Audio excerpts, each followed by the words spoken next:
शराब घोटाले में के कविता से पूछताछ जारी है। ईडी ने कविता का मोबाइल फोन मांगा है। वहीं कविता के घर से लाया गया फोन मांगा गया है। करीब 5 घंटे से ईडी की पूछताछ के कविता से जारी है और अब उनके फोन को खंगालने की कोशिश होगी क्योंकि ईडी के जरिए उनका फोन मांगा गया है। इस वक्त की ये बड़ी खबर आपको बता रही है। शराब घोटाले में के कविता से ईडी पूछताछ कर रही है। 5 घंटे से ज्यादा का वक्त हो चुका है और अब तक के कविता से पूछताछ हो रही है।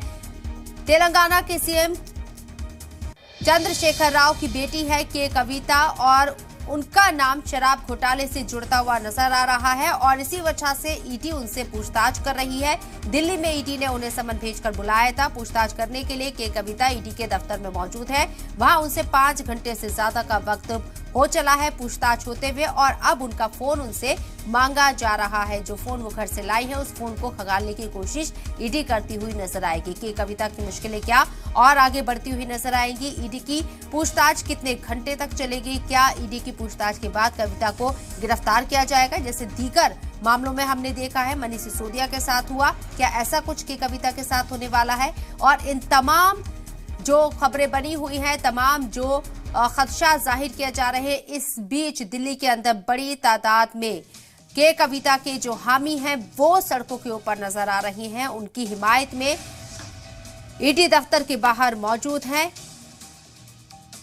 ईडी ने कविता का अब मोबाइल फोन मांगा है। कविता के घर से फोन लाया गया है। ये बड़ी खबर आपको बता रही है। शराब घोटाले से जुड़े सवालों के जवाब तलाशने के लिए के कविता को यहां ईडी ने समन भेजकर बुलाया है। पूछताछ उनसे 5 घंटे से ज्यादा वक्त से लगातार जारी है और अब उनसे उनका मोबाइल फोन मांगा गया है जो घर से लाया गया है। वाज़ेह रहे कि मनीष सिसोदिया का नाम सबसे पहले लीकर घोटाले में सामने आता है और उसके बाद उसके तार साउथ से के कविता से जुड़ते हुए नजर आते हैं। तेलंगाना में केसीआर की बेटी है। सीएम केसीआर तेलंगाना की उनकी बेटी है के कविता और के कविता से इस घोटाले में शराब घोटाले में ईडी पूछताछ कर रही है। आज 5 घंटे से ज्यादा का वक्त बीत चुका है। अभी भी के कविता से पूछताछ जारी है ईडी की और इस बीच ईडी दफ्तर जब के कविता पहुंची थी तब उनकी हिमायत में उनके हामी बहुत ज्यादा तादाद में उनके साथ नजर आए थे और अब के कविता का मोबाइल फोन उनके घर से मंगाया गया है। जाहिर सी बात है कि ईडी अब उनके फोन को भी खंगालेगी और कुछ ऐसे सबूत इकट्ठा करने की कोशिश ईडी के जरिए होगी कि जो इल्जाम के कविता के ऊपर लगाए गए हैं विजय नायर के जरिए उनको लिंकअप किया जा सके। ईडी तमाम पहलू से जांच करती हुई नजर आ रही है कि कविता क्या इस चक्रव्यूह में इस जाल में फंस गई हैं और क्या इससे बाहर निकल पाएंगी। जैसा कि बार बार के कविता के जरिए कहा जा रहा है कि इलेक्शन की वजह से ईडी उनके ऊपर ये जांच कर रही है।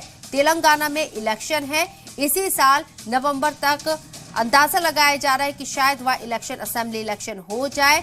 इसलिए के कविता ने पहले भी ये इल्जाम लगाया था कि सियासत से मुतासिर होकर ईडी कार्रवाई उनके ऊपर की जा रही है और आज दिल्ली में ईडी दफ्तर में के कविता 5 घंटे से ज्यादा वक्त से मौजूद हैं क्योंकि उनसे ईडी पूछताछ कर रही है और अब के कविता के घर से उनका मोबाइल फोन मंगाया गया है।